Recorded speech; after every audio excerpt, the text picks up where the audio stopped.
ঢাকা আন্তর্জাতিক বাণিজ্য মেলার ৩০তম আয়োজন উদ্বোধন করলেন বাণিজ্য উপদেষ্টা শেখ বশির উদ্দিন। শনিবার সকালে পূর্বাঞ্চলের বাংলাদেশ চায়না ফ্রেন্ডশিপ এক্সিবিশন সেন্টারে মেলার উদ্বোধন ঘোষণা করেন তিনি। এবারের আয়োজনে অনলাইনে বিভিন্ন ক্যাটাগরির স্টল বা প্যাভিলিয়ন স্পেস বরাদ্দ দেওয়া হয়েছে। মেলায় টিকিটিং এর পাশাপাশি অন স্পট টিকিট কেনার ব্যবস্থা রয়েছে। যাতায়াতের সুবিধার্থে রয়েছে বিআরটিসির বাস। এবারের মেলায় দেশি বিদেশি স্টল রয়েছে ৩২৭টি। পরবর্তী সময়ে দেশের রপ্তানি বাণিজ্যে এই মেলায় অংশগ্রহণের মাধ্যমে নতুন বাজার সম্পর্কে ধারণা লাভ, আন্তর্জাতিক মান ও প্রযুক্তির সঙ্গে পরিচিতি এবং পণ্য উন্নয়নের সুযোগ পাবেন।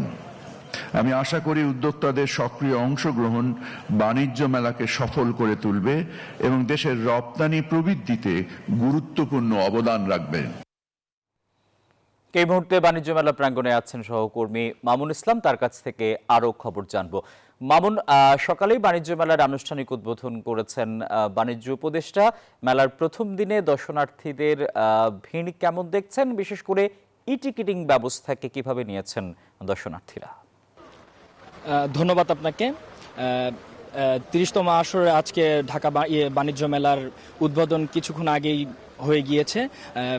বাণিজ্য উপদেষ্টা শেখ বশির উদ্দিন আহমেদই উদ্বোধন করেছেন এবং এবার বাণিজ্য মেলায় ৩২৭টি প্রতিষ্ঠান রয়েছে। এর মধ্যে দেশি রয়েছে ১১৬টি এবং বিদেশি ১১টি। এবার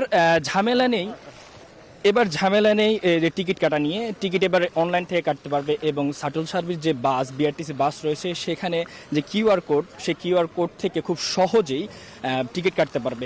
এবং আমরা যদি একটু দেখতে চাই, তো জনসাধারণের জন্য ইতিমধ্যেই গেট খুলে দেওয়া হয়েছে। মানুষ আসছে এবং এই মেলাতে এবং ৩০তম আসরের যেহেতু ২ দিন ঢিলে হওয়ার কারণে আজকে শুরু হলো বাণিজ্য মেলা। তো বাণিজ্য মেলাতে মানুষ এখন পর্যন্ত আসছে এবং এবার প্লাস্টিক পণ্য বর্জন করেছেন। পাটের প্রতি আগ্রহ সবার। তো বাণিজ্য মেলায় এখন পর্যন্ত মানুষের আনাগোনা টুকটাক দেখা যাচ্ছে। এই ছিল আমার বাণিজ্য মেলা থেকে সর্বশেষ। মামুন, ধন্যবাদ আপনাকে।